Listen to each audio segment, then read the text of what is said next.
Welcome to The Explainer. Today, we're jumping into a story that, well, it feels a little too real, doesn't it?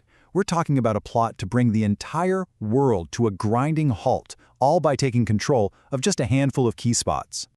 Yeah, this is the big question that kicks off the whole story.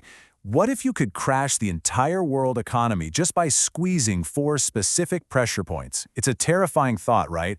A conspiracy aimed right at the heart of global trade.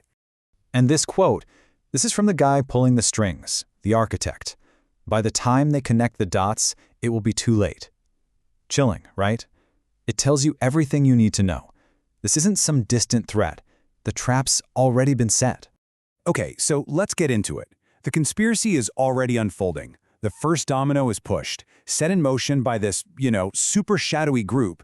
And their goal? It's huge. We're not talking about just disrupting things. We're talking about engineering a total global collapse.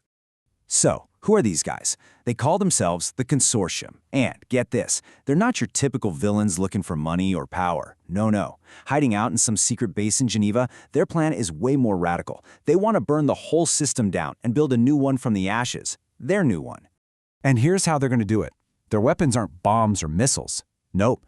They're going after the arteries of global trade itself. And these are real places, by the way, so critical that if you control them, you control pretty much everything. And by closing just these 4 spots, they can literally starve the world economy. And look at that, the plan's already started. 2 are already shut down. And the effect?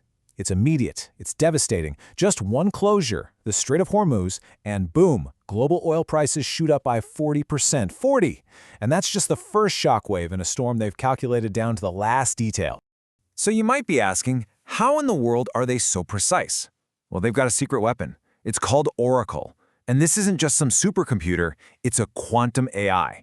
Think of it like a chess grandmaster playing on a global scale, but it sees every possible move all at once. It's literally mapping out the perfect, most efficient path to total chaos, predicting every market crash, every supply shortage, with scary, scary accuracy.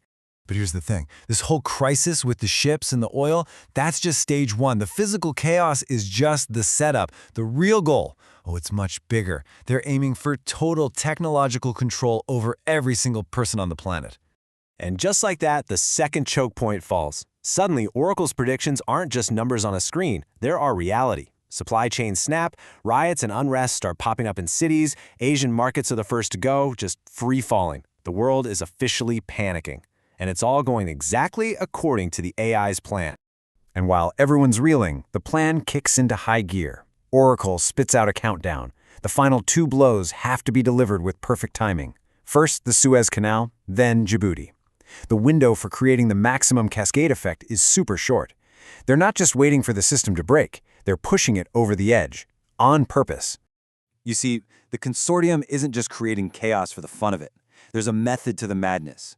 They're creating a problem so big, so scary, that the entire world will be on its knees begging for someone, anyone, to save them. And guess what? They just so happen to have a solution ready to go. And this is their solution. They call it the digital noose. It's a mandatory digital ID that, well, it controls everything. I mean, just imagine this. Your bank account gets frozen because of something you posted online. Or you can't get on a bus because you went to the wrong part of town. Every single thing you do, every purchase, every step you take is logged, tracked, and controlled by their AI. They're offering stability, sure, but the price is your total freedom.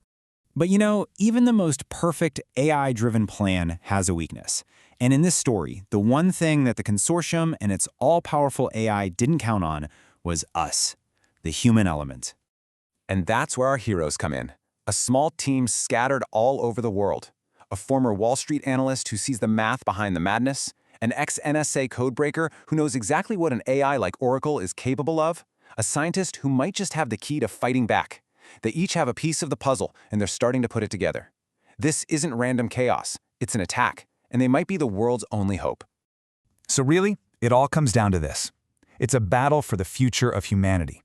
On one side, you've got the consortium's vision, a perfectly efficient AI-managed world where there are no surprises and no freedom. And on the other side, the resistance is fighting for our messy, unpredictable, chaotic, human future. So the clock is ticking. The consortium is about to flip the switch on their new world order to lock that digital noose on everyone. And the resistance? They're in a race against time, with one last, desperate shot to stop them. Their plan is an absolute long shot, a high-stakes gamble with 3 steps, and every single one has to go off without a hitch. First, Dr. Chen's data has to get to Tokyo. That's the key. Second, Dr. Tanaka uses it to build a digital poison for Oracle. That's the weapon. And third, they have to get that virus into the mainframe at the exact moment the consortium goes live. There is zero room for error.